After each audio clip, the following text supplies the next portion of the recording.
bisa semuanya ikut. Aku men-challenge teman-teman buat ikut karena ini juga menjadi salah satu pemanasan nanti sebelum masuk ke materinya, seperti itu. Oke, sudah semua join. Kalau sudah, mungkin nanti bisa kasih tahu. Oke.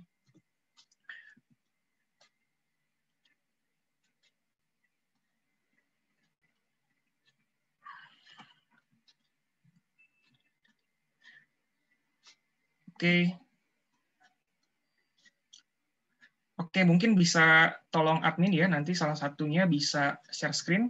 Aku coba ini juga, lock screen dulu ya. Silahkan teman-teman yang belum bergabung ke Slido bisa banget untuk join dulu, sambil menunggu Kak Valdo-nya juga untuk join malam ini. Kita coba lihat nanti apa sih yang akan teman-teman dapatkan di kuis ini. Kayak gitu.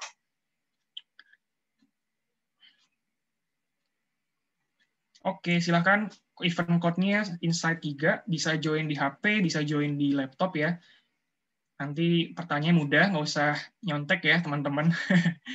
Nanti ikut pakai feeling aja, kira-kira teman-teman sudah sejauh mana mengenal dan juga mengetahui permasalahan yang ada di Indonesia saat ini. Seperti itu.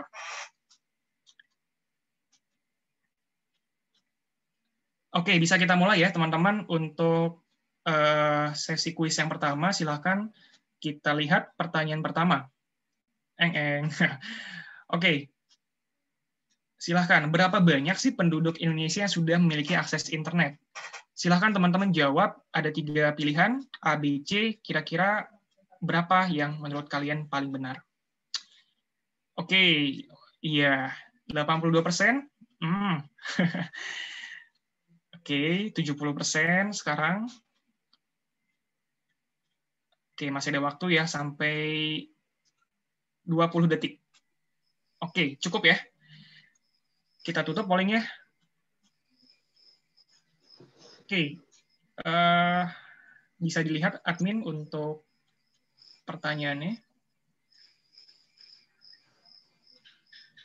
Oke, jawabannya benar adalah berapa sih akses penduduk Indonesia yang sudah memiliki internet? Ya, jawabannya 64%. Dari mana data tersebut? Ya, data tersebut berasal dari riset platform manajemen media, Social Hotsuite, dan agensi marketing bahwa menunjukkan dari survei yang dilakukan pada tahun 2020, hampir 64% penduduk Indonesia sudah terkoneksi dengan jaringan internet. Mungkin angka tersebut sudah lebih dari cukup, karena sudah lebih dari 50% ya teman-teman. Hanya saja mungkin masih banyak teman-teman kita di luar sana yang belum memiliki akses internet. Oke, sebagian besar masih salah ya teman-teman, nggak apa-apa. Masih banyak menjawab 70%. Oke, jawabannya betul adalah 64%. Oke, kita lanjut ke pertanyaan yang kedua. Oke, fokus ya. Berapa banyak kira-kira jumlah siswa di Indonesia yang kehilangan akses belajar selama pandemi? 30 juta, 50 juta, atau 70 juta? Oke, silakan.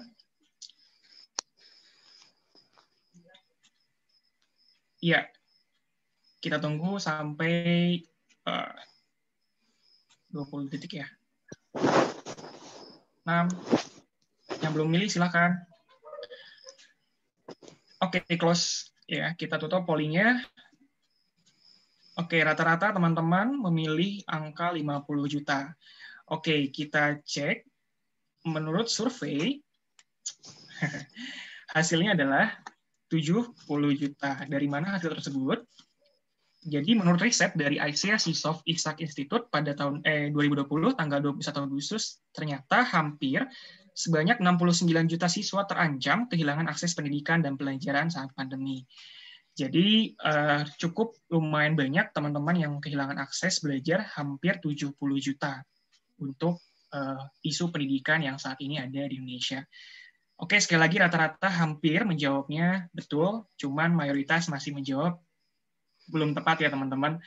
Oke, nggak apa-apa, kita coba di pertanyaan berikutnya. Oke, fokus ya. Kegiatan manakah berikut ini yang dominan selama pandemi berlangsung? A. Streaming online.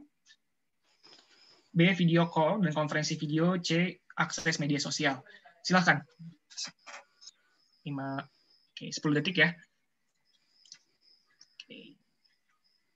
Oke. Ternyata cukup banyak yang memilih akses media sosial. 1, 2, 3. Oke, kita close ya pollingnya. Kira-kira jawaban mana yang benar? Ada yang bisa tebak untuk kali ini? Rata-rata menjawab akses media sosial. Kenapa? Mungkin karena saking bosannya kali ya saat pandemi. Kita coba cek berdasarkan hasil. Jawabannya adalah video call dan konferensi video ya. Hasil tersebut berdasarkan survei dari Property and Consumer Goods Industry yang menunjukkan bahwa video call dan konferensi video menjadi kegiatan dominan nih teman-teman yang menyedot kuota paling banyak. Kenapa bisa gitu sih? Karena mungkin terutama saat ini didominasi oleh kalangan pelajar dan mahasiswa yang masih butuh akses pembelajaran secara daring. Sedangkan akses media sosial sendiri ada di urutan keempat. Yang kedua adalah streaming online. Begitu teman-teman ya. Kali ini masih belum sama ya, masih belum banyak yang betul. Oke, silakan ke pertanyaan berikutnya mungkin. Siapa tahu pertanyaan keempat. Oke, kira-kira masalah psikologi apa sih yang paling banyak ditemukan selama pandemi?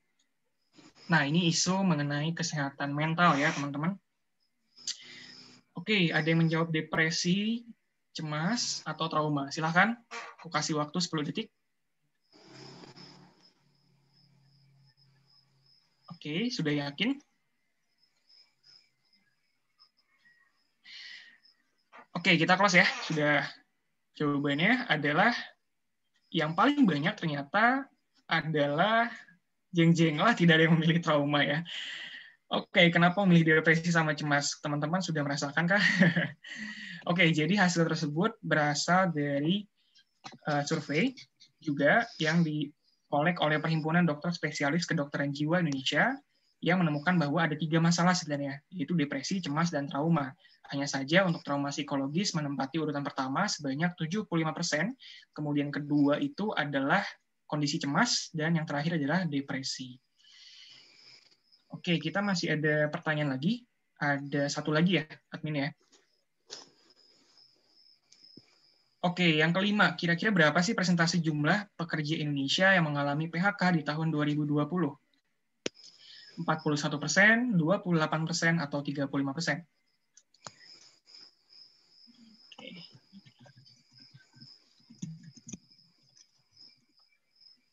Oke, kira-kira berapa? Kita tunggu ya, 5 menit lagi.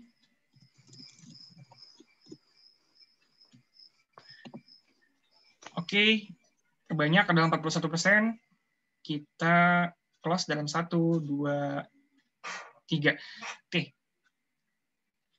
Kira-kira jawaban mana yang terakhir ini yang paling benar? Kebanyakan dari teman-teman memilih 41%. Cukup banyak ya. Oke, apakah jawaban tersebut betul? Kita lihat berdasarkan hasil adalah yang jawabannya betul masih salah teman-teman ya.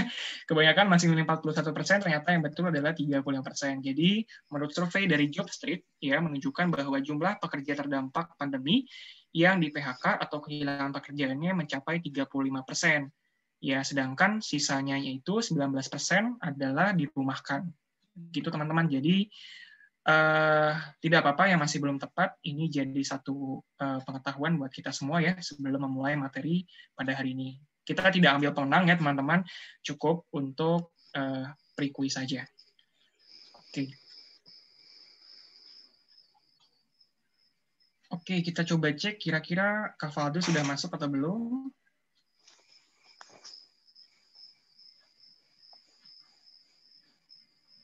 Oke, masih belum ya teman-teman.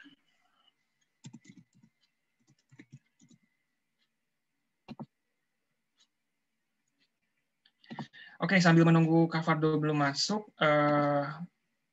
boleh juga teman-teman yang masih belum follow Instagram kita, sosial media kita bisa follow di Inspired. Teman-teman juga nanti bisa share kegiatan hari ini, malam ini di media sosial teman-teman.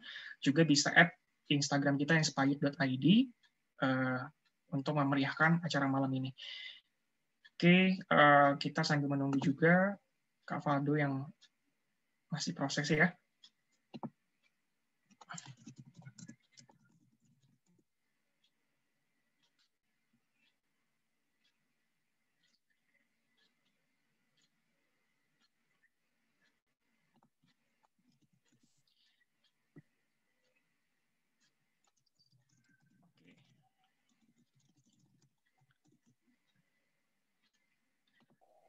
Ya, halo, Baiklah. Assalamualaikum. Oke, halo. Kak Valdo ya, Kak? Yes, I Oke, am. Kak Valdo sudah masuk. Oke. Sebentar ya, Kak. Kita coba ini dulu. Introduction dulu. Apa kabar, Kak Valdo? Alhamdulillah, baik, sehat, walafiat. Kawan-kawan Oke. mudah-mudahan sehat juga. Amin. Ini Terima kok kasih, banyak Kak. yang mati kameranya ini lagi pada kayang ya. Benar banget teman-teman yang boleh on cam silahkan ya. Kapan lagi di Oh, sini juga bisa diskusi langsung dengan Kak Valdo. Oke, aku sambil share screen juga untuk acara malam ini.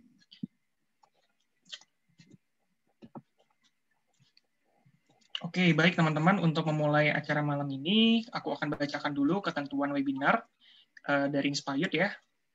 Oke, yang pertama, saat berjalannya kegiatan webinar, para peserta webinar diharapkan kondusif dan juga dalam keadaan off mic.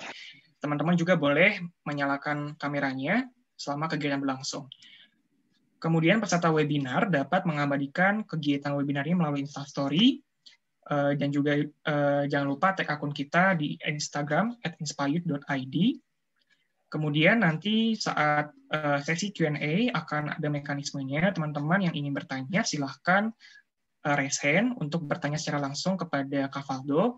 Nanti akan dipilih oleh saya selaku moderator untuk bisa mengajukan pertanyaan secara langsung, bisa on mic dan juga bisa on cam apabila memungkinkan. Kemudian yang keempat, peserta webinar berhak mendapatkan sertifikat dengan cara wajib mengisi link feedback di akhir kegiatan webinar yang akan disampaikan di akhir acara.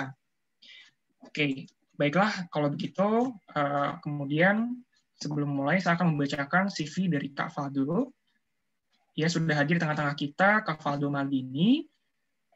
Beliau riwayat pendidikan berasal dari jurusan Fisika Universitas Indonesia, kemudian juga sempat melakukan program riset Imperial College London di Inggris, dan juga menyelesaikan Magister Ilmu Politik Universitas Indonesia. Pengalaman organisasi dari Kak Valdo sendiri adalah pernah menjadi Ketua Badan Eksekutif Mahasiswa UI tahun 2012, Ketua Perhimpunan Belajar Indonesia Inggris tahun 2013 hingga 2014, dan juga pendiri komunitas Pulang Kampung. Kemudian Kak Valdo juga memiliki beberapa pengalaman. Pada tahun 2011, Kak Valdo Maldini pernah meraih juara 3 pada kompetisi mahasiswa berprestasi FMIPA UI. Kemudian tahun 2015, Kak Valdo juga bersama sahabatnya, orang Minang, mendirikan komunitas pulangkampuang.com yang bertujuan untuk menyatukan orang Minang yang ada di rantau dan kampung Sumatera Barat. Kemudian beberapa aktivitas usaha dan profesional, Kak Valdo sendiri pernah menjadi direktur Langgar Group pada tahun 2015 hingga 2017. Kemudian juga sekarang menjabat sebagai co-founder dari Belajar.id dan co-founder dari Formove dari tahun 2017, 2018 hingga sekarang. Oke. Kemudian juga saat ini Kak Valdo tengah berkecimpung di karir politik praktis, teman-teman. Pada tahun 2015-2019, Kak Valdo memulai langkah politik praktis dengan bergabung sebagai kader PAN sampai menjadi Wasekjen. Kemudian pada pemilu tahun lalu, Kak Valdo juga menjadi juru bicara kandidat calon presiden yang diusung PAN melalui koalisi Badan Pemenangan Nasional Indonesia Adil Makmur. Tahun 2019 hingga sekarang, Kak Valdo melanjutkan karir politik dengan bergabung dengan Partai Solidaritas Indonesia sebagai Ketua Dewan Pimpinan Wilayah Sumatera Barat. Selain itu, Kak Valdo juga merupakan salah satu juru bicara dari DPP PSI. Oke, mungkin itu yang bisa saya sampaikan terkait pengalaman dan juga karir yang ditempuh oleh Kak Valdo. Kak Valdo hari ini malam ini sudah ada 97 ya peserta dari hampir seluruh Indonesia nih Kak. Tadi dari Aceh, Sulawesi hingga Lombok itu sudah hadir malam ini. Oke, begitu Kak. Silahkan untuk tempat dan waktu saya persilahkan untuk Kak Valdo.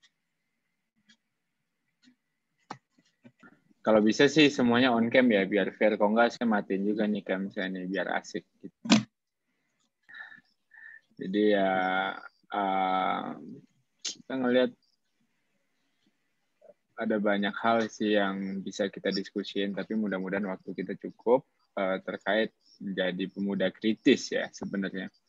Well, mungkin saya nggak banyak-banyak sih bicara tentang teori-teori gitu, karena sikap kritis itu adalah sikap yang sebenarnya ada di diri kita sejak kita lahir sampai hari ini, sejak kita kecil sampai dewasa. Dalam artian menjadi kritis itu sebuah hal yang sulit sebenarnya buat seorang manusia, karena manusia itu memang dibekali akal pikiran sehingga mereka bisa menggunakan akalnya dengan baik, pikirannya dengan baik, ya. Ya, sebagai bentuk rasa syukur lah kita punya otak dan pikiran sebenarnya. Jadinya kalau pikiran kita digunakan gitu, ya kita pasti akan terus bertanya gitu, terus mempertanyakan dalam derajat tertentu, bahkan terus mencari jawaban atas hal-hal yang bisa jadi kita ketahui, hal jadi kita ingin. Secara teori sih gitu sih. Nah, apalagi dalam konteks teman-teman, mungkin anak muda, terus juga mungkin mayoritas di sini berkuliah, student, atau mungkin aktif di organisasi gitu.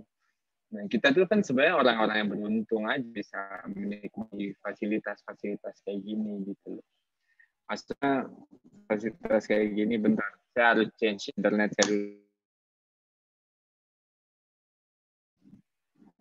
Oke, udah bagus lagi, mungkin sinyalnya udah aman. Moderator, Rivaldi. Cuk. Tes. Iya. Maaf Kak, videonya agak sempat. Oke. Ya, sekarang udah. Udah Kak. Ya, maksudnya kita kan yang berhasil menikmati fasilitas kayak gini nggak banyak gitu loh. Ya, bayangin aja, mungkin teman-teman kita mungkin coba dilihat yang waktu masih SD, SMP atau SMA, mungkin nggak banyak yang bisa ikutan apa yang kita ikuti sekarang. Nah, oleh karena itu, kita-kita yang ada di sini ini punya tanggung jawab besar sih menurut saya, alih-alih memikirkan diri sendiri ya. Alih-alih ya udahlah, yang penting gue ikutan ini seminar, gue dapat CV atau sertifikat dari panitia sehingga gue bisa jadi sesuatu gitu. Nah, kebanyakan kita itu memang skeptis, nggak kritis gitu ya, karena kita kebanyakan mikirin diri kita sendiri gitu loh.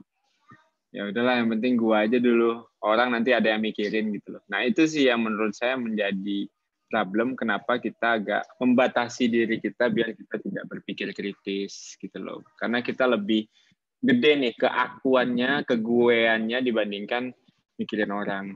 Ya biasanya sih dilemanya gitu, Kak, gimana sih mikirin orang, kayak hidup saya udah bener aja gitu kan. Ya kalau kita berpikir hidup kita udah benar, kayaknya sampai kita mati juga hidup kita nggak pernah benar sih gitu. Karena pasti ada aja salahnya terus gitu kan. Filosofi yang saya sering pakai sih filosofi antara connect sama agen tiket kalau mau naik bis sih gitu. Ya misalnya kita pengen naik bisnya antar kota nih, kalau connect itu kan, naik gitu kan. Tapi kan connect itu naik ke bus itu untuk bareng-bareng sama kita untuk tujuan gitu. Sedangkan kalau makelar tiket ya sudah gitu. Bu, ke Surabaya nih dari Jakarta. Setelah mas atau mbak naik, teman-teman naik, nah dia nggak naik gitu loh. Nah gitu aja, kita mending jadi connect aja gitu. Bareng-bareng sama orang yang pengen kita ajak untuk kita pikirkan. Sehingga kalau begitu, biasanya problem teman-teman tuh selalu, Kak, gimana nih Kak, saya mau berpikir kritis, IPK kayaknya nggak beres. Kak, gimana saya mau berpikir kritis gitu, kuliah saya aja berantakan. Kak, gimana nih saya mau ikutan A, B, C, D, E, F, G kalau begini-begini. Bagi saya itu dua hal yang nggak usah dibenturkan sih. Dalam artian ya berarti kalau teman-teman masih berpikir kayak gitu, berarti teman-teman tuh nggak capable gitu loh. Maksudnya nggak mampu gitu loh. Ya kalau nggak mampu, alasannya jangan cari pembenaran dengan membanting-banting dua hal yang tidak terkait gitu. Tapi ya beresin gitu loh. Dalam artian misalnya ketika teman-teman misalnya aktif organisasi gitu, atau misal aktif studi atau aktif di kelompok minat dan bakat gitu. Tapi di sisi lain teman-teman merasa teman-teman nggak bisa perform atau bagus di kuliah, berarti cara belajarnya harus diganti gitu. Bukan menyalahkan organisasi atas jeleknya IPK teman-teman gitu loh. Ya sebenarnya sih nggak mesti harus mencari mencari ruang di luar akademik ya untuk berpikir kritis. Di kelas pun sebenarnya kita berpikir kritis, asalkan kita berani untuk bertanya kepada dosen. Tapi kan kalau di Indonesia ini kan kita dipaksa menghafal kan, dalam artian dosen ngomong apa, kita harus terima aja gitu loh. Dan kalau bertanya dianggap mencari perhatian, sok-sokan gitu kan, atau dianggap apa namanya, lu pengen dikenal dosen aja lu, caper-caper, yang gitu. Karakter orang-orang kita kan gitu kan, kalau seandainya ada orang yang pengen nanya gitu, ada yang pengen tahu. Nah, itu bagi saya bukan hal yang penting untuk dipikirkan sih. Keep jalan terus saja. Jadi kalau saya ditanya gitu, gimana sih Kak, kok saya tuh nggak bisa berpikir kritis? Ya masalahnya di Anda sendiri aja gitu loh. Maksudnya jangan salahin orang gitu loh. Kita kan sering tuh blaming dunia nih Kak, dunia ini salah, dunia ini nggak mengerti saya Kak, dunia ini nggak tahu saya ini begini Kak. Gitu. Ya terserah dunia lah gitu. Emang dunia sebegitu penting kita di dunia ini, wong makhluk hidup atau manusia di dunia ini ada 7 miliar kok gitu loh. Jadi seberapa penting kita di antara orang-orang hidup di dunia. Maksudnya kita nggak ada di dunia ini, kayak dunia ini baik-baik aja sih sebenarnya. Bahkan kadang-kadang kita yang membebani dunia ini dengan betapa bermasalahnya diri kita gitu. Jadi kalau teman-teman tanya ke saya gitu, gimana sih? Ya akarnya diri sendiri gitu. Nah, dan untuk itu memang perlu dilatih sih. Saya tidak termasuk orang yang percaya bahwa kritis itu adalah bakat dari lahir. Saya tetap percaya latihan. Maksudnya berlatih untuk bertanya, berlatih untuk apa namanya, untuk melihat dan mendalami, punya empati gitu loh. Dan tidak tahu ya, menurut saya sih pertanyaan itu tidak ada pertanyaan yang bodoh sih, pertanyaan yang salah itu tidak ada. Yang salah itu menurut saya itu nggak nanya sih gitu loh. Nah makanya kita kan sering ngelihat gitu dalam diskusi-diskusi, dalam setelah kelas dosen nanya ada pertanyaan nggak? Ini semua tuh, wah kayak cover boy gitu kan, kepala merunduk 45 derajat, seolah-olah lagi berpikir keras apa ya gitu. Padahal mah emang kagak mau aja dipakai itu gitu loh. Ya ini kan chance gitu dan apa ya?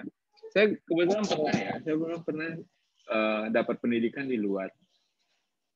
Menurut saya ya, kita itu memang karena terbiasa menghafal dari SD, kita dipaksa untuk mengetahui sesuatu tanpa kita harus pahami. Jadinya kita begini gitu loh. Jadi kita nggak kritis gitu. Jadi pertanyaan-pertanyaan yang kita keluarin itu dianggap pertanyaan bodoh, sampah gitu loh. Padahal kan justru pertanyaan sampah itu yang enak gitu loh untuk didiskusikan gitu. Mana tahu ada inspirasi baru di situ. Ya, karena kalau seandainya kita nggak kritis, ujung-ujungnya tuh gimana teman-teman ya? Kita jadi robot guys gitu loh. Maksudnya kita cuma menjalankan SOP, pokoknya ini SOP-nya ini tutorialnya lo kerjain, ya sudah kita kerjain gitu loh. Nah jadinya itu yang terjadi dan kebanyakan kita tidak menyadari itu dan itu bahaya gitu loh. Maksudnya kita ya sayang aja sih punya akal dan pikiran dikasih sama Yang Maha Kuasa tapi kita nggak optimalkan. Dan saya lihat memang persaingan SDM ini ke depan akan makin keras gitu loh. Mungkin kalau dulu kita cuma dituntut untuk bersaing dengan memahami bahasa Inggris gitu.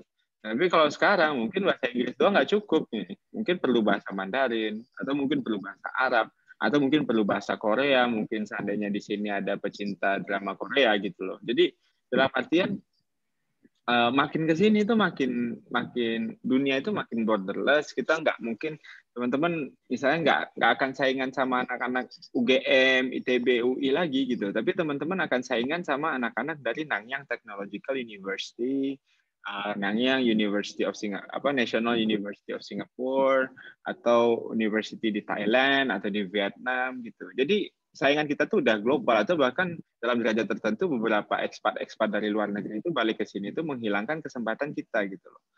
Nah makanya gitu, bagi saya sih bonus demografi cerita ABCD ini udah dimulai hari ini gitu loh, nggak dimulai dari kemarin gitu. Ini udah dimulai hari ini gitu. Dan kalau kita gagal ya pasti tetap ya kita gagalnya berjemaah ya. Yang berhasil tetap ada gitu dan dia bakal selamat. Tapi kalau seandainya gagalnya banyak, berarti bangsa ini akan flop gitu loh, nggak akan bisa rise gitu loh. Karena kan kenapa Indonesia itu diprediksikan tumbuh karena room to growth-nya gede gitu loh. Itu beda sama mungkin ada pembicara sebelumnya mungkin ya Amerika atau negara Eropa itu room to growth-nya udah kecil. Mereka tuh nggak mungkin mencapai pertumbuhan ekonomi itu sekitar 5% tuh udah nggak mungkin gitu. Karena room to growth-nya udah kecil, udah mentok gitu loh. Wah, kita itu masih gede room to growth-nya. Jadi ekspektasi dan perhitungan beberapa expert kita itu akan gede di tahun 2010-an gitu loh. Nah, tapi kalau kita fail, yang bikin fail apa? Yaitu kualitas SDM-nya, orang-orang yang mungkin dapat pendidikan, tidak punya skill, dan macam-macam. Nah, sehingga menurut saya sih, kalau kita fail, ya nggak jadi Indonesia emas 2045, tapi Indonesia ngenes gitu, 2045. Dan itu bisa terjadi kalau seandainya kita tidak perform. Nah, sebenarnya ini kesalahannya nggak cuma di teman-teman sih, tapi kesalahan juga di banyak pihak gitu. Stakeholder-nya banyak nih, bukannya teman-teman gitu. Kita ini kan kadang-kadang hidup ini menjalani dampak yang dilakukan oleh dalam derajat tertentu bagi saya sih pemerintah. Nah, makanya teman-teman pagi ke pemerintah, itu maksudnya tolong dong pastiin nasib kami gitu loh. Maksudnya apakah dengan Omnibus Law, apakah dengan beberapa kebijakan-kebijakan yang dikeluarkan oleh pemerintah hari ini memang investasinya untuk masa depan gitu loh. Nah, sejauh ini kan yang saya lihat sih memang arahnya ke situ. Tapi ini harus dikawal sama-sama dengan sikap kritis yang teman-teman miliki. Enak guys, jadi mahasiswa itu masih bisa bertanya, masih bisa mempertanyakan. Kalau udah kerja nanti, coba aja nanya sama bos. Besok udah datang tuh surat pemecatan gitu kan. Atau misalnya bisnis gitu. Banyak-banyak nanya kagak jadi dagang gitu, kagak jadi ada uang masuk gitu kan. Nah, akhirnya malah sibuk berdebat. Jadi ini ruang. Jadi selama kuliah ini adalah ruang untuk melatih kekritisan teman-teman gitu. Pokoknya nanya aja. Intinya gampang kalau teman-teman nanya ke saya, Kak, gimana biar bisa berpikir kritis? Ya nanya lah, gitu kan.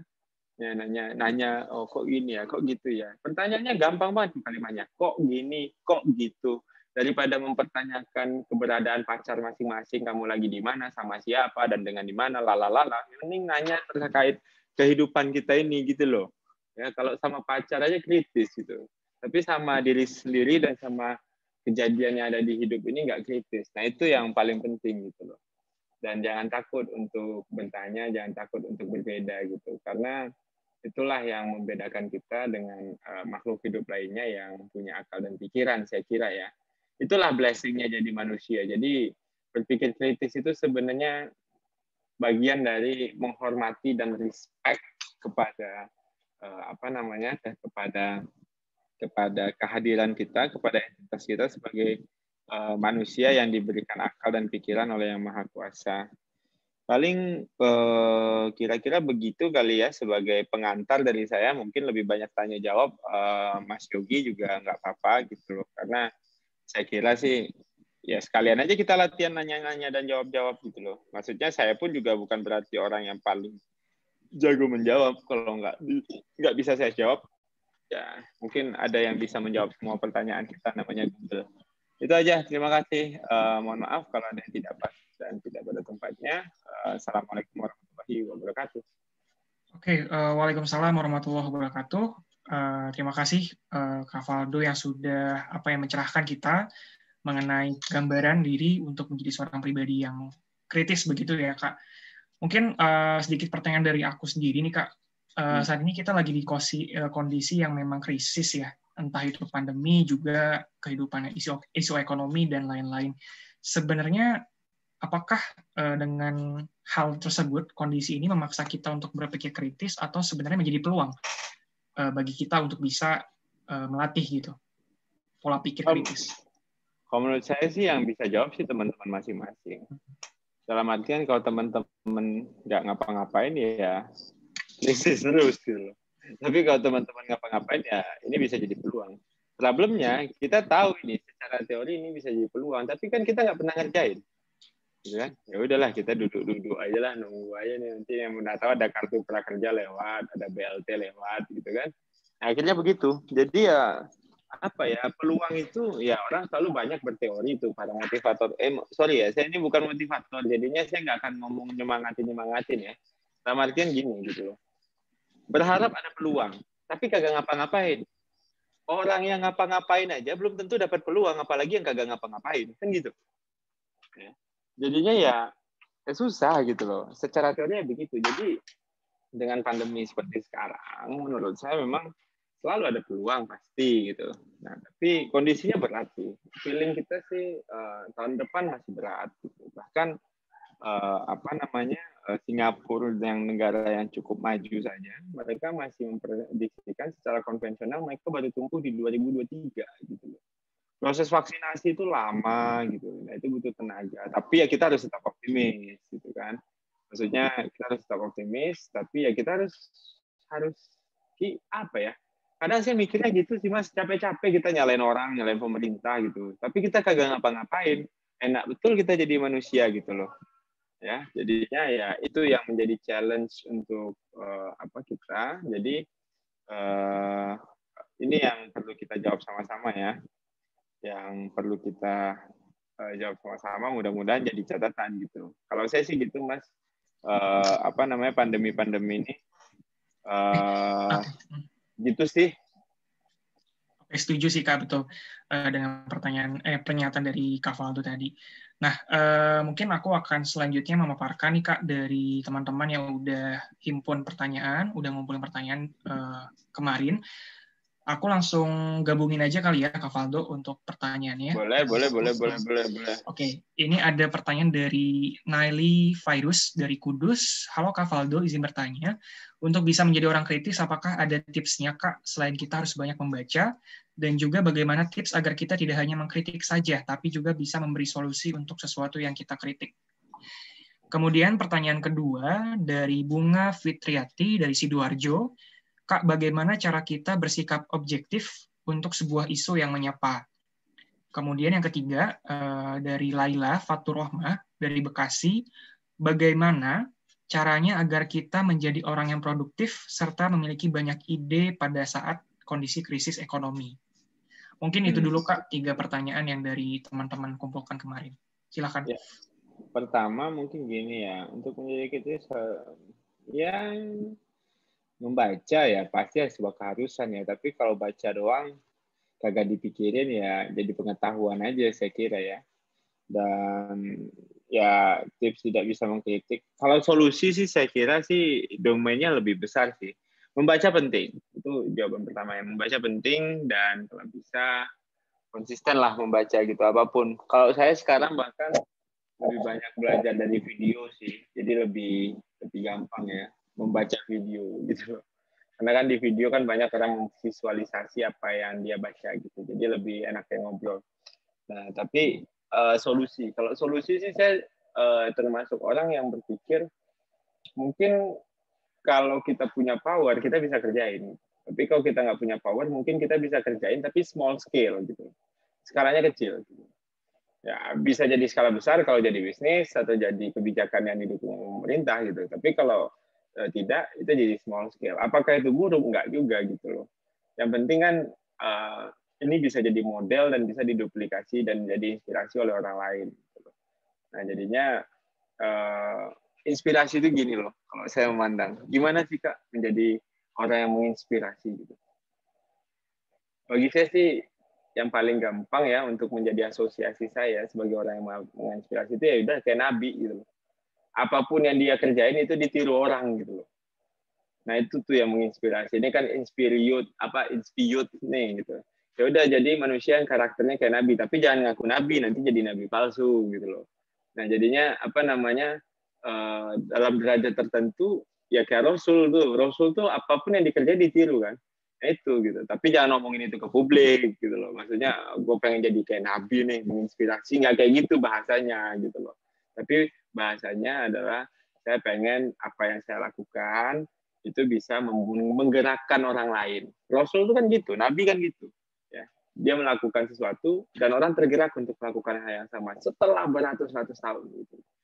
Ya kan, berdasarkan cerita aja kita percaya gitu, apalagi kalau seandainya hal yang kita lihat gitu. Jadi gitu sih solusi small scale mungkin bisa ya, tapi jangan terbebani untuk mencari solusi. Maksudnya, wah ini nggak dapat solusi sih Kak, saya nggak mau ngerjain apa-apa ya. Jangan gitu juga, karena kadang-kadang kita itu terlalu berpikir lebih dari kapasitas kita, itu pula masalahnya gitu loh. Jadi ada range gitu loh, ada range-nya gitu. Jangan over limit juga, karena over limit nanti bisa stres dan masuk rumah sakit jiwa kali ya.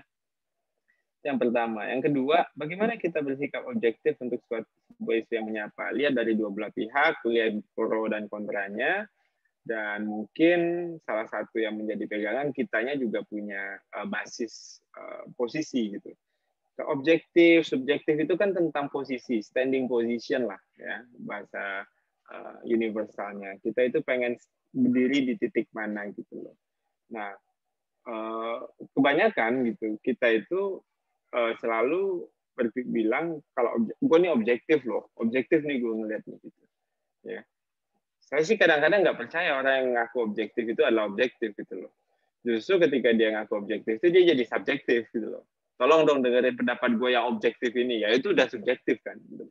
Nah, jadi ya objektivitas itu yang mengukur sih mungkin nggak kita ya, tapi orang gitu. Ya maksudnya tanggapan kita atas sebuah isu itu yang analisis itu bukan kita gitu. Ya nggak mungkin dong kita yang lampein sikap, kita yang mikirin, kita yang analisis, kita yang evaluasi. Itu ibaratnya kita mengevaluasi diri sendiri, kasih orang gitu kan ya. Kalau kurang objektif ya perbaiki lagi. Biasanya sih yang menjadi apa ya ruang untuk tidak objektif itulah kepentingan pribadi. Ya, mayoritas itu punya interest. Jadi terjadi konflik of interest gitu loh. Jadi ada semacam apa namanya kepentingan personal yang dikedepankan sehingga kita jadi tidak objektif dengan emosional. Makanya kita kalau seandainya melihat isu itu pisahkan diri kita dari sebagai publik sebagai privat gitu.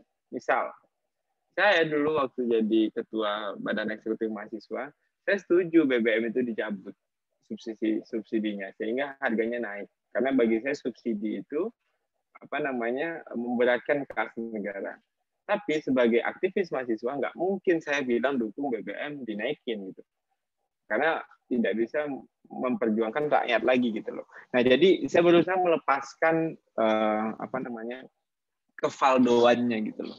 Makanya saya itu tidak pernah merasa bermasalah ketika dibully di medsos gitu. Karena yang dibully oleh orang itu adalah Valdo sebagai produk gitu loh. Valdo sebagai itself itu udah keluar dari situ gitu. Jadi Valdo sebagai manusia itu tidak terbully. Yang dibully itu Valdo Maldini sebagai produk. Nah gitu kalau kita bisa objektif itu melihat masalah begitu gitu loh. Jadi kalau ada clash, ada konflik, ya lu lagi bermasalah sama diri gue yang lain gitu, bukan diri gue yang sebagai manusia. Kira-kira gitu sih. Jadi bersikap objektif itu mungkin ya banyak-banyak kontemplasi, evaluasi, terus banyak-banyak untuk mendengar masukan dari orang juga gitu loh. Karena kan bisa jadi kita itu punya mulut kan satu, telinga dua, jadi kita harus lebih banyak mendengar. Yang ketiga, bagaimana caranya jadi orang produktif serta memiliki banyak ide pada saat sedang krisis ekonomi? Banyak sih caranya ya kalau menurut saya ya produktif gitu. Misalnya ya ini solusinya di diri pribadi sih, di diri masing-masing, nggak di orang gitu loh. Dan karena cara orang jadi produktif itu kan beda-beda, nggak sama, problemnya juga nggak sama. Tapi yang paling penting adalah gimana kita memanfaatkan waktu yang kita punya sehingga itu lebih memberikan nilai tambah kepada kita gitu loh. Jadi ketika keadaan krisis itu kayak sekarang nih, menurut saya apapun yang kita lakukan itu harus bisa menjadikan hal-hal yang produktif atau menghasilkan produksi. Misalnya nih, pengennya kayak gitu. Berarti apa yang kita miliki sekarang, anggap itu sebagai faktor produksi gitu loh. Misal apa yang teman-teman miliki sekarang? Teman-teman misal punya handphone. Gitu. Ya jadikan itu faktor produksi. Misalnya dari handphone ini gue akan menghasilkan A, B, C, D. Misalnya vlog, atau misalnya dari handphone ini gue akan menghasilkan bisnis dengan nelfon-nelfonin orang, gue akan dagang gitu. Jadi itu jadi faktor produksi gitu loh. Punya laptop misalnya, dari sini gue akan produksi tulisan-tulisan bagus, atau desain-desain bagus, atau misalnya banyak webinar bagus gitu loh. Jadi kita bergeser dari ownership ke production factor gitu. Bukan hanya sekedar gue punya handphone, tapi aku memproduksi sesuatu dengan handphoneku gitu. Tapi start dengan apa yang kita miliki, jangan pakai punya orang, itu nanti bisa jadi maling gitu loh. Jadi misalnya kita punya misalnya laptop, kita punya iPhone, ini misal kayak Ubaidillah nih, dia punya tongsis nih misalnya kan. Nah, jadi kan ini faktor produksi, mau ngapain kayak mau kayang 2 jam jadiin video di YouTube misalnya bisa dapat AdSense, I don't know gitu loh. Jadi apa yang kita miliki ini jadi faktor produksi gitu loh. Waktu kita jadi faktor produksi, pertemanan kita jadi faktor produksi itu earn, menghasilkan. Dan kalau bisa memberikan nilai tambah gitu. Nah, dengan nilai tambah itulah yang adanya namanya inovasi gitu loh. Nah, di situ yang jadi penting gitu loh. Saya kira sih begitu ya, gimana biar produktif ya dari bangun itu apa yang kita lihat, gue akan memproduksi sesuatu nih dengan ini gitu. Jangan mulai dari hal-hal yang jauh gitu loh. Sebenarnya banyak banget nih hal-hal yang ada di depan batang hidung kita, tapi kita tidak pernah melihat secara jernih gitu. Sehingga kita selalu membayangkan hal-hal sulit yang mungkin mustahil kita gapai di kondisi krisis ini, akhirnya kita mutung sendiri aja gitu. Dan akhirnya tidak melakukan apa-apa. Gitu. Oke, cukup banyak ya materi baru yang kita dapatkan nih teman-teman yang sudah bertanya. Terima kasih Kak Valdo atas jawabannya. Ada 10 menit lagi nih Kak untuk pertanyaan OTS ya. Masih bisa mungkin? Silahkan. Oke. Bagi teman-teman yang ingin bertanya langsung, silahkan bisa raise hand. Nanti akan saya pilih teman-teman yang beruntung yang akan bisa bertanya langsung. Baik, silahkan teman-teman. Gunakan raise hand-nya, fitur raise hand-nya, nanti saya pilih. Oke, masih malu-malu nih kayaknya, Kak. Itu ada 4 nih yang resen nih. Di saya kebaca nih. Ada Insight, Hafizoh, Syahrial, Fahri, Vivi, Julian B, Jumiati Ningsih. Oke, silahkan ke ini dulu aja, mungkin dari Hafizoh ya, yang tadi sudah resen. Boleh on cam sama on mic-nya, silahkan. Bismillahirrahmanirrahim. Assalamualaikum warahmatullahi wabarakatuh. Waalaikumsalam warahmatullahi wabarakatuh. Waalaikumsalam warahmatullahi wabarakatuh. Terima kasih kepada moderator. Kak Valdo, saya ingin bertanya, apa bentuk aktualisasi kritis kita di masa krisis? Khususnya bagi kami mahasiswa yang juga rata-rata banyak mengalami berbagai krisis. Itu saja, Kak. Terima kasih. Wassalamualaikum warahmatullahi wabarakatuh. Banyak sih. Mungkin kita tampung dulu ya, Kak, pertanyaannya. Boleh. Saya takut lupa, Mas. Oke, ya udah, boleh. Lah. Boleh. Silakan. Banyak sih. Menurut saya sih, satu nulis. Habis itu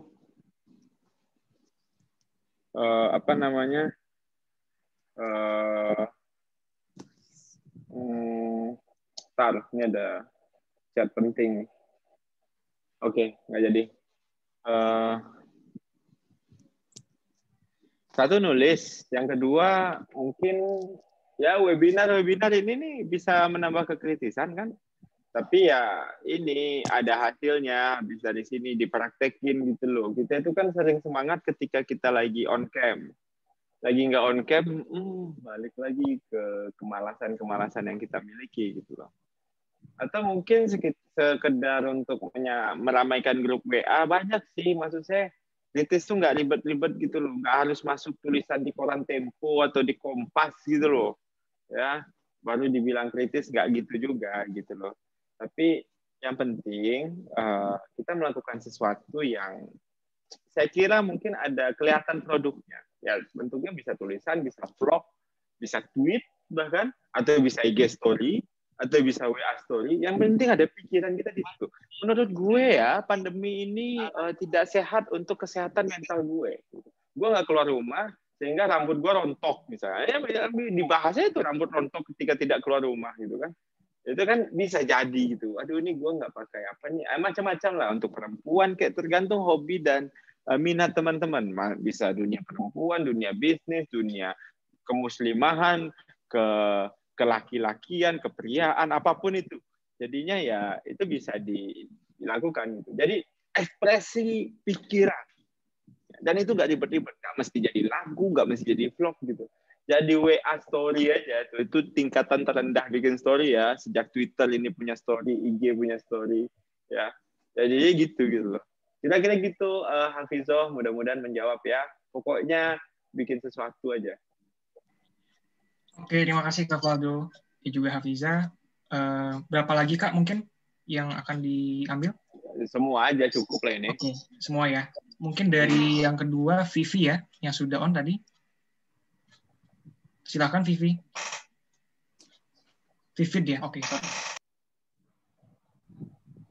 Perkenalkan, nama saya Vivi Dulendeni. Sebelumnya terima kasih kepada moderator.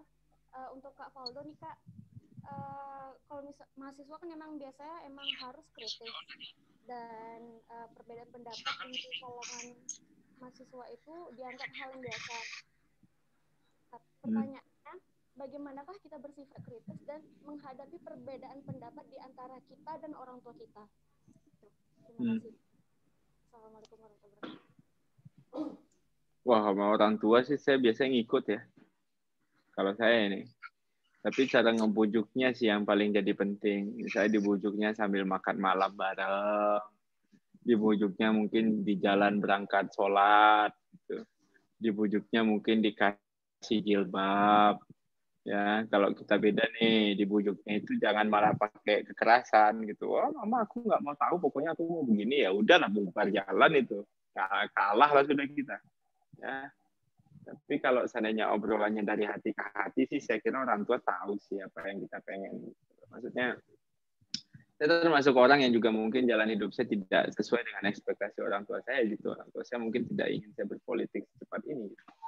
Tapi ya dengan berbekal WA lancar, dulu teleponan juga lancar gitu. Jadi kita invest dan effort gitu loh untuk membujuk orang tua tuh. Jadi jangan berharap orang tua tiba-tiba, oh ya nak silakan lakukan apa yang kalian lakukan gitu loh. Nggak gitu juga gitu loh. Ada yang begitu, ada gitu. Tapi nggak sebanyak, ya maksudnya bukan berarti posisi orang tua ini semena-mena ya, nggak juga. Orang tua tuh suka nggak suka mereka jauh lebih pengalaman dari kita sih. Mereka udah hidup lebih lama, mereka melahirkan kita, mereka tahu kita ini gimana, mereka tahu kelemahan kita gitu loh. Dan saya sih gitu, ngebujuknya ya dengan lebih halus lagi, kalau bisa lebih lunak gigi kita daripada lidah gitu loh, untuk menghadapi orang-orang yang berbeda pendapat ini ya, untuk memuluskan kita punya ini ya kepentingan. Tapi kalau prinsipnya berbeda ya it's okay kok menurut saya bersepakat untuk tidak bersepakat gitu loh. Kan dunia ini tidak hanya pilihannya sepakat dan tidak sepakat gitu, ada pilihan lain bersepakat untuk tidak bersepakat gitu loh. Jadinya ya santai aja gitu. Jalan dengan value masing-masing, jalan dengan hidup masing-masing, mudah-mudahan berhasil dan mencapai tujuan yang diinginkan gitu. Tapi saya sebagai anak mungkin lebih tua ya dari teman-teman ya, lebih lama hidup aja nih saya nih. Saya sih pengalaman saya sih ngelawan orang tua itu apes terus sih. Jadi ya kalau bisa sih temukanlah titik temu antara kita dan orang tua, dan itu dibangun dengan adanya ruang dialog. Jadi perlu untuk dialog. Jadi jangan diam-diaman berharap orang tua itu ngikutin kita. Aduh, maksudnya songong amat kita gitu loh. Kita ini siapa sih gitu loh. Kalau nggak ada orang tua kita nggak jadi barang kan. Kita itu adalah, orang tua itulah co-founder kehadiran kita di dunia ini. Satu ayah sebagai co-founder, ibu sebagai co-founder. Mereka bikin kesepakatan, jadilah kita sebagai barang gitu, manusia gitu loh. Kira-kira gitu Vivi tekniknya. Oke, semoga menjawab ya, Vivi. Terima kasih, Kak Valdo. Yep. Selanjutnya masih ada 2 penanya nih. Yang selanjutnya Sahrial Faiziar ya. Silahkan, boleh on mic. Baiklah, Assalamualaikum warahmatullahi wabarakatuh. Selamat malam buat kawan-kawan semua, buat Kak Valdonya. Terima kasih telah memberikan kesempatan kepada saya. Izin bertanya, bagaimana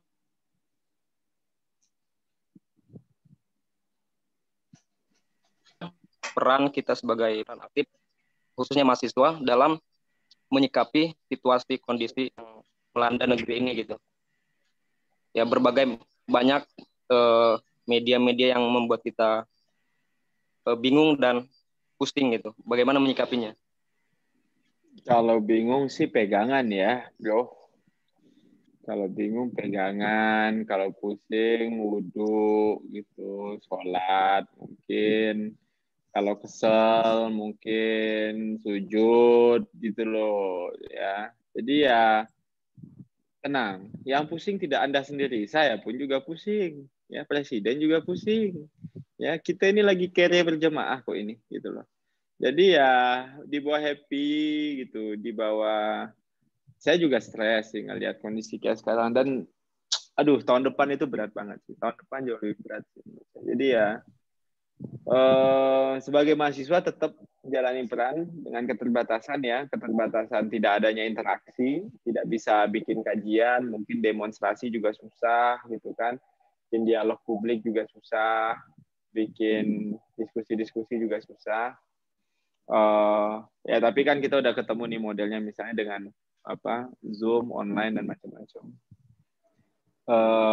Ospek juga susah gitu kan. Saya ngeliat ospek lucu banget itu kalau komisi disiplinnya marah-marah via video gini. Aduh, itu lucu banget sih kalau seandainya ada yang bisa melakukan itu dengan baik itu you are Joss. Nah, jadi ya mau nggak mau Mas gitu. Nggak cuman kita kok ya. Jadi kadang-kadang kalau kita mikirin, kayaknya yang susah, maksudnya yang jadi apa itu kan kalau kita sendiri yang pusing gitu. Tapi ini kalau lagi bareng-bareng, nanti race-nya juga bareng-bareng gitu loh. Nah, tapi yang paling penting mungkin kita nyiapin untuk kita bangkit ya setelah ini gitu. Makanya tadi saya bilang kita perlu untuk mempersiapkan sesuatu yang sekarang ini kan kita lagi punya waktu banyak untuk testing, kegagalan, coba-coba uji-uji gitu kan, apakah ini modelnya bekerja atau tidak gitu, atau mungkin setidaknya menyelamatkan IPK kita karena kita ujian tidak di kelas sehingga semuanya tugas dikumpulkan lewat email mungkin, sehingga kemungkinan kita memperbaiki IPK juga lebih baik gitu loh, dibandingkan kalau di kelas kita nggak mungkin nyontek kan, nggak ada take home gitu kan. Nah, kalau sekarang kan pasti ujiannya take home semua. Gimana coba dosen ngeliatin kita, padahal buku di kanan kiri gitu loh. Nah, jadinya gitu. Jadi, kalau saya sih, Mas, sabar, ya, banyak-banyak berdoa kepada Allah, kepada Tuhan Yang Maha Esa. Semoga kita ditolong nih semua ya, karena pandemi ini. Kalau melihat Republik ini, ya saya juga stres sih ada orang yang bisa meminta dirahasiakan hasil COVID-nya, itu sakit juga kepala saya ngelihatnya nih.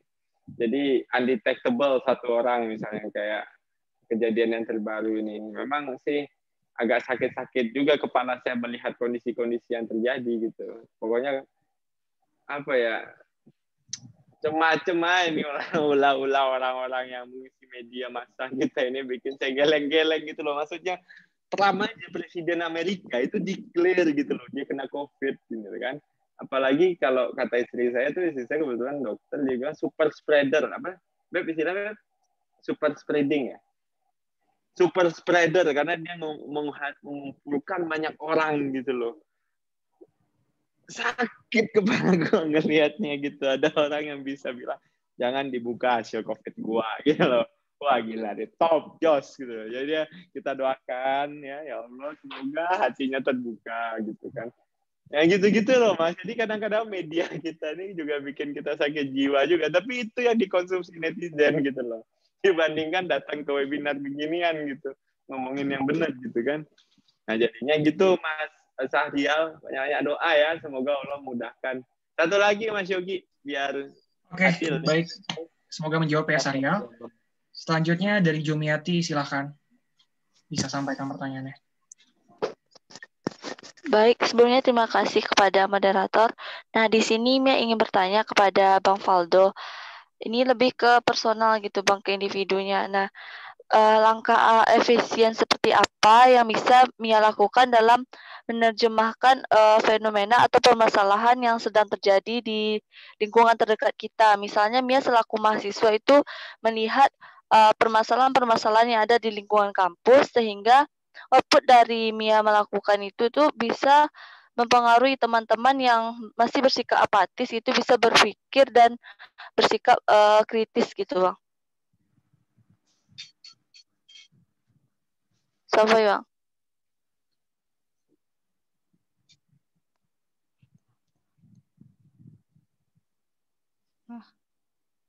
Masih di mute, Bang.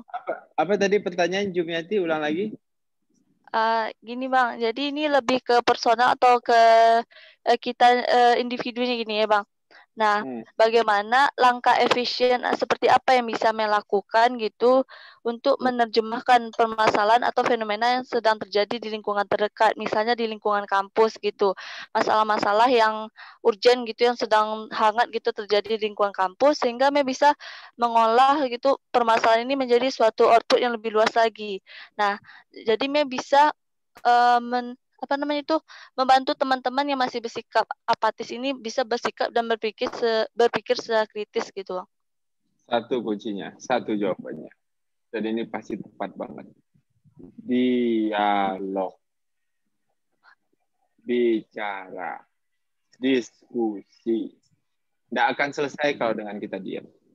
Ya, bikin forum kayak online, kayak bikin WA video call kayak gitu kan. Mulai aja dari grup rumpi-rumpi pengajian teman-teman dulu.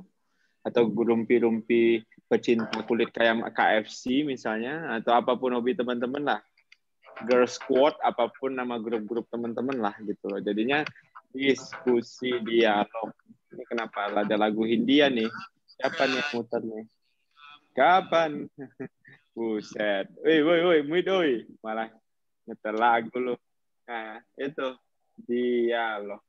Sumiati ya. Bang, ini udah pernah praktekkan gitu di kampus sendiri ya, Bang? Coba lagi. Mia minta triknya atau tipsnya gitu dari Abang, bagaimana kita tuh bisa menarik minat dari teman-teman kita ini, Bang. Soalnya misalnya dari 10 orang yang Hadirkan ajak Pak gitu, Bang. Jokowi. Hadirkan Raisa, hadirkan Hindia, hadirkan Fish gitu loh. Jadi undang influencer. Mia. Baik, Bang. Mia jadi event organizer-nya. Kan sekarang nggak mahal ngundang apa nih, ngundang siapa nih? Siapa pula Mia, pokoknya tokoh lah. Ya, bukan toko ya, toko tutup semua nih sekarang nih. Ya, undang tokoh. Maksudnya gini Mia, undang orang-orang yang mungkin bisa menarik perhatian. Coba terus Mia, dia nggak akan berhasil sekali. Percaya sama saya. Ini kayak latihan gitar gitu. Sekali mungkin nggak bisa gitu, tapi udah tiap hari baru kenceng nih jari nih, gitu loh. Ya, jangan sekali. Ya, orang nyobain berkali-kali aja gagal nih. Apalagi nyobain cuma sekali. Nah. Oke, Mia. Iya, Bang. Makasih banyak, Bang. Jago kesehatan, Mia. Jangan banyak-banyak makan lado, ya. Oke. Makasih buat teman-teman ya. Thank you Kak Valdo, diskusinya santai seru sekali malam ini. Ya mungkin ditutup ya untuk teman-teman yang belum bisa bertanya, mungkin bisa reach Kak Valdo di media sosialnya nanti. Mungkin aku juga bakal kasih simpulan untuk diskusi malam ini. Jadi untuk berpikir kritis adalah gimana caranya kita memikirkan sebuah pertanyaan dalam sebuah masalah. Jadi apabila kita terus bertanya, maka pola pikir kritis tersebut akan terbentuk dengan sendirinya. Kemudian juga kita, menurut Kak Valdo, nggak boleh kritis karena mikirin diri sendiri, tapi kritis karena juga kita harus memikirkan kehidupan orang lain. Mungkin itu yang bisa disimpulkan dari diskusi yang super malam ini. Ada closing statement dari Kak Valdo mungkin, Kak? Terakhir. Pakai nih, pakai. Dah, itu aja. Pakai ya guys. Oke. Siap, Kak. Pakai nih, sayang nih kalau nggak dipakai nih. Ya, sayang nih kalau nggak dipakai nanti sia-sia nih barang ya. Ya, tolong dipakai otak kecilnya. Oke, baik. Siap, Kak. Bakal kita pakai terus ya. Sebelum kita tutup, mungkin kita foto dulu ya, Kak. Ini tolong lah ini yang nggak on cam ini ya Allah kalian. Yang belum on cam silahkan teman-teman. Belum mandi nggak masalah guys ya Allah. Silahkan on camnya teman-teman ya. Kita akan take foto dulu. Ayo tunjukkan tembok hijaumu kawan-kawan. Geng-geng tembok hijau. Oke, admin silahkan kasih aba-aba admin. Baik, terima kasih. Banyak nih geng tembok hijau nih Yogi. Ini ada 5 slide ya. Mungkin Inspen bisa buka kameranya. Ini Arum Sekar mana orangnya nih? Nggak ada nih. Pasti ke toilet nih kawan nih. Saya mulai aja ya fotonya. Ya. 1, 2, 3. Oke. Untuk slide kedua. Oh, ini slide kedua banyak geng tembok hijau nih. Mantap guys, terima kasih telah on cam. 3. Oke, slide ketiga. Kayaknya banyak di jalan nih guys. 1, 2, 3. Oke, untuk slide keempat. 1, 2, 3. Oke. Untuk slide terakhir. 1, 2, 3. Oke, terima kasih. Acara saya kembalikan ke moderator. Oke, terima kasih admin. Sekali lagi kita ucapkan terima kasih teman-teman ya buat Kak Valdo yang sudah menyempatkan hadir. Terima kasih Kak, semoga sukses selalu untuk karirnya, Sama-sama, teman-teman guys. juga semoga mendapat ilmu manfaat. Oke, baik selanjutnya. Saya bisa cabut nih, saya belum makan nih ya. Boleh, ya. Silakan Kak. Terima kasih guys, sukses Inspiut ya. Ini Inspiut nih bacaannya nih. Ya, thank you Kak Valdo. Ya, assalamualaikum. Waalaikumsalam. Dan bagi teman-teman yang ada di sini jangan dulu live Waalaikumsalam warahmatullahi wabarakatuh. Untuk sesi berikutnya kami dari Inspiut juga masih ada Insight Webinar Series. Ada kurang lebih 4 sesi lagi minggu depan sampai tanggal 22 Desember. Nanti akan ada Kak Awi, Kak Septian, Kak Nadia, hingga Kak Billy. Jadi bagi teman-teman yang belum daftar, silahkan cek media sosial kami di @inspiut.id, atau ada pertanyaan silahkan hubungi email kami di halo@inspiut.id.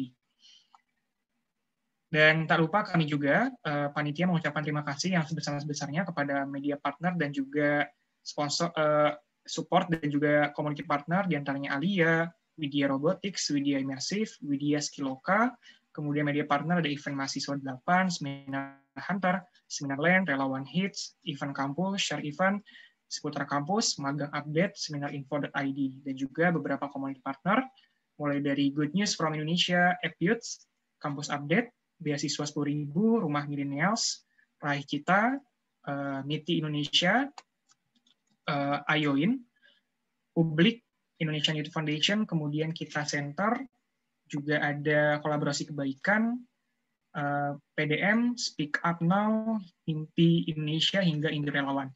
Kami ucapkan terima kasih karena telah mendukung acara ini hingga hari ini. Kemudian bagi teman-teman juga, silahkan untuk terakhir mengisi link feedback. Seperti yang sudah saya sampaikan, bagi yang mengisi link akan mendapatkan sertifikat dari kami.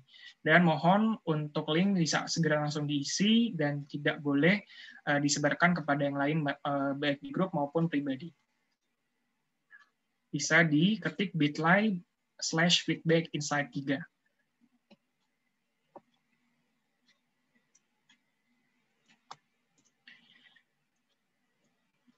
Oke, baiklah teman-teman, sambil mengisi, kami ucapkan sekali lagi terima kasih bagi yang sudah hadir. Kami tunggu kembali di acara Insight berikutnya di minggu depan hingga minggu akhir. Saya mewakili panitia mengucapkan terima kasih dan pamit undur diri. Mohon maaf apabila masih terdapat sedikit kekurangan. Ya, sampai berjumpa teman-teman untuk kegiatan Insight berikutnya. Dadah. Kasih Kak.